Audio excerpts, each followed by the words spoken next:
వీళ్ళు జగన్మోహన్ రెడ్డి చేసినటువంటి అక్రమాలు అనేకం వెలుగు చూస్తా ఉన్నాయి.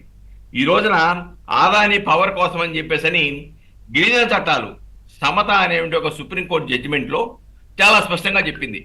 ఆదివాసీ ప్రాంతాలలో భూములు తీసుకున్న నాన్ ట్రైబల్స్ గిరిజనేతరులు భూములు తీసుకోవడానికి లేదు, అమ్మడానికి కానీ.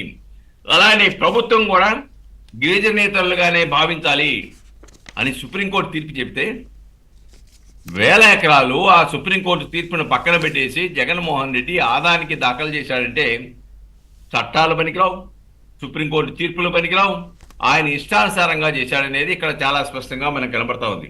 ఈ రోజున పివి రమేష్ చాలా స్పష్టంగా చెప్పాడు కదా, చాలా కీలక పాత్ర పోషించారు, క్రియాశీలకంగా వ్యవహరించారని చెప్పాడు కదా పివి రమేష్. అంటే జగన్మోహన్ రెడ్డి తన అక్రమ సంపాదన కోసం ఐఏఎస్ఎల్ని ఐపీఎస్ఎల్ సైతం బలి చేస్తాడనేది ఇక్కడ చాలా స్పష్టంగా కనబడతా ఉంది. దీంట్లోనే కాదండి, జత్వానీ కేసులో జిందాల్తో ఎందుకు ఏం ఒప్పందం జరిగింది దాని మీద కూడా విచారణ జరగాలి.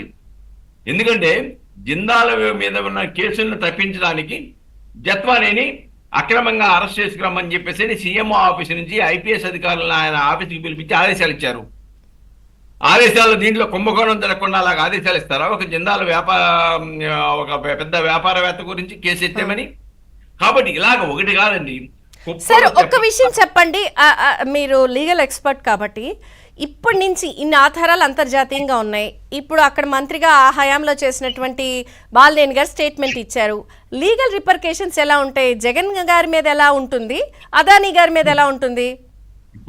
ఇప్పుడు ఇండియన్ గవర్నమెంట్ కానీ ఆంధ్రప్రదేశ్ గవర్నమెంట్ కానీ ఇక్కడ ఉన్నటువంటి, ఎందుకంటే 1750 కోట్ల రూపాయలు తీసుకొని అవినీతికి పాల్పడ్డాడు అనేది చాలా స్పష్టంగా జగన్మోహన్ రెడ్డి మీద విదేశీ సంస్థలు కూడా నిర్ధారణ అయిపోయినాయి.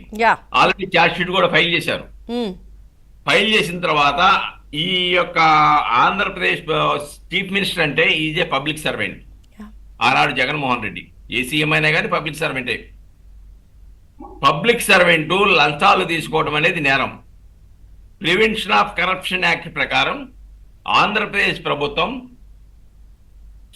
సెక్షన్ 17A ప్రకారం గవర్నర్ యొక్క అనుమతి తీసుకొని ఆయన మీద ప్రివెన్షన్ ఆఫ్ కరప్షన్ యాక్ట్ కింద కావలసిన చర్యలు చేపట్టవలసిన అవసరం ఆంధ్రప్రదేశ్ ప్రభుత్వం మీద ఉన్నది.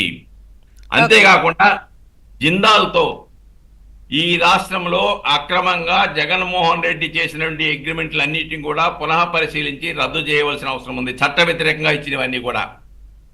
రెండోది, కేంద్ర ప్రభుత్వం కూడా ఈడీ సిబిఐని ఉపయోగించాలి. అంతేకాకుండా ప్రతిపక్షాలు ఏదైతే డిమాండ్ చేస్తున్నాయో జాయింట్ పార్లమెంటరీ కమిటీని వేసి కూడా భారతదేశ పరువు ప్రతిష్టల్ని, ఆంధ్రప్రదేశ్ యొక్క పరువు ప్రతిష్టల్ని ప్రపంచ దేశాలలో కాపాడుకోవాల్సిన తరుణం ఆసనమైంది. కాబట్టి డెఫినెట్ గా జగన్మోహన్ రెడ్డిని, సరే అక్కడ ప్రాసెస్ జరుగుతుంది అమెరికాలో, వాళ్ళు ఇప్పటివరకు అంటే నేను అందుకే అన్నాను, ఆ ఆధారాలు ఇచ్చిన స్టేట్మెంట్ తో పర్మిషన్ తీసుకుని విచారించడానికి సరిపోతాయా? డెఫినెట్ గా సరిపోతాయి. ఫుల్ ఫ్లెడ్జ్డ్ గా ఆల్రెడీ ఛార్జ్ షీట్ కూడా ఫైల్ చేశారు. ఇన్వెస్టిగేషన్ అమెరికాలో ఉండి ఆంధ్రప్రదేశ్ లో ఏమి జరుగుతుంది